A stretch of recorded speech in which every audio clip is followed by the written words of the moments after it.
بسم اللہ الرحمن الرحیم۔ السلام علیکم۔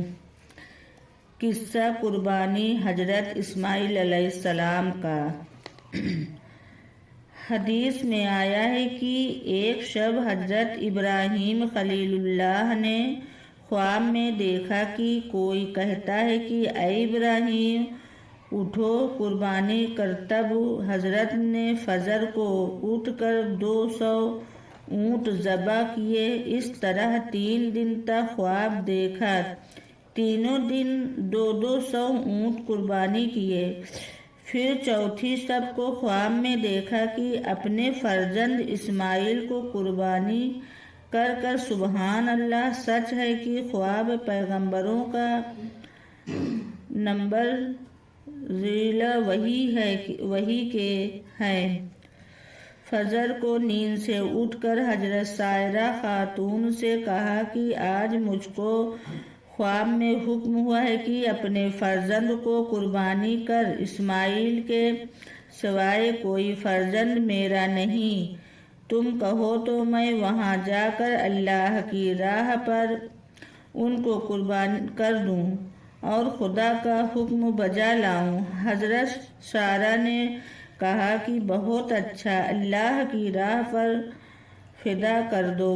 بعد اس کے حضرت خلیل اللہ ستر پر سوار ہو کر ہاجرہ کے پاس پہنچے۔ اس وقت حضرت اسماعیل کی عمر 9 برس کی تھی۔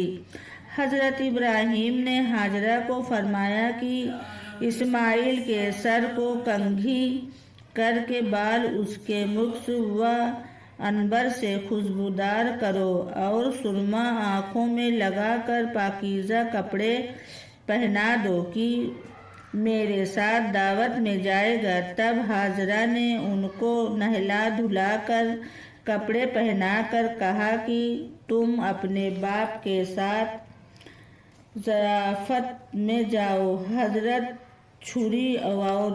چھری رسی آستین کے نیچے چھپا کر ہاجرہ کے سامنے سے نکل آئے اور اسماعیل ذبیح اللہ باپ کے پیچھے چلے۔ اس وقت شیطان لعین آ کر حضرت ہاجرہ سے بولا کہ اسماعیل تمہارا کہاں ہے؟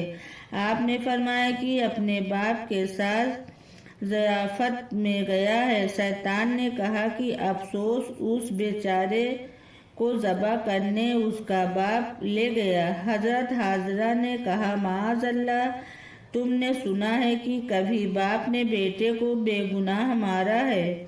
ابلیس نے کہا کہ خدا نے اسے حکم کیا۔ ہاجرہ نے کہا خدا کا فرمان ہے تو میں بھی اس کی رضا پر راضی ہوں۔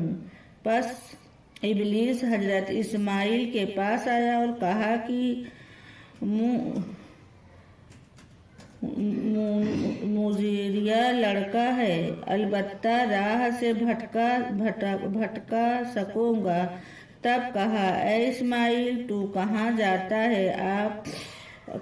آپ نے کہا باپ کے ساتھ ضیافت میں جاتا ہوں۔ شیطان نے کہا نہیں، تم کو ذبح کرنے لے جاتے ہیں۔ حضرت ذبیح اللہ نے شیطان کو جواب دیا کہ کبھی باپ کا بیٹے کو بے گناہ مارتے تم نے سنا ہے؟ ابلیس نے کہا اس کو خدا نے حکم دیا ہے۔ تب اسماعیل ذبیح اللہ نے اس سے کہا کہ اگر خدا تعالیٰ نے فرمایا ہے تو 1000 جان میری اس کی راہ پر فدا ہے۔ جب دونوں بزرگ دور تک نکل گئے تب اسماعیل نے کہا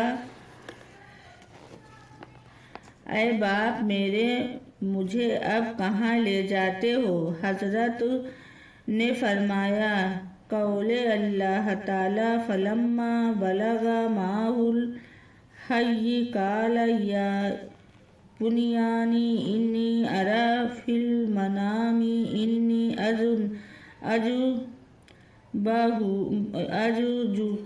فانظر ترجمہ۔ پھر جب اس کے ساتھ دوڑتے پہنچا کہا اے بیٹے، میں نے خواب دیکھا ہے کہ تجھ کو ذبح کرتا ہوں، بس دیکھ کیا دیکھتا ہے۔ تو لائنے اس امر میں تم کو کیا کہتے ہو؟ اسماعیل نے کہا کہ اے باپ، خدا کے دوست رات کو نہیں سوتے ہیں، آپ بھی اگر نہ سوتے تو یہ سعادت دارین کیوں کر حاصل ہوتی ہے؟ حالانکہ آپ دوست تو خدا کہلاتے ہیں، ان کو سونے سے کیا کام؟ یہ بڑی سعادت ہے۔ حبیب، آپ سوئے تب پائی قول تعالیٰ۔ آمین ثم آمین۔ اگلی کہانی اگلے دن سناؤں گی۔